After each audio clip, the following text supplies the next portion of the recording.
ఆర్మీకి చెందిన భూములో అక్రమ నిర్మాణాలు జరుగుతున్నాయంటూ రక్షణ శాఖ అధికారులు హైడ్రాను ఆశ్రయించారు. హైడ్రా కమిషనర్ ఏవి రంగనాథ్ను ఆర్మీ లెఫ్టినెంట్ కల్నల్ జైసింగ్ కలిసి వినతిపత్రం అందజేశారు.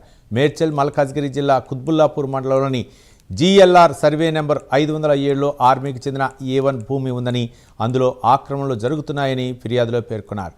ప్లాట్ నంబర్లు 27, 28లో సుమారు 450 గజాల స్థలాన్ని ఆక్రమించి G+2 భవనం నిర్మిస్తున్నారని, ఆ నిర్మాణానికి ఎలాంటి అనుమతులు లేవని తెలిపారు. వెంటనే అక్రమ నిర్మాణాలను నిలిపివేసి ఆర్మీ భూమిని కాపాడాలని కోరారు. ఫిర్యాదును పరిశీలించిన హైడ్రా కమిషనర్ క్షేత్రస్థాయిలో పరిశీలన నిర్వహించి ఆక్రమణలో నిర్ధారణ అయితే చర్యలు తీసుకుంటామని అధికారులను ఆదేశించారు.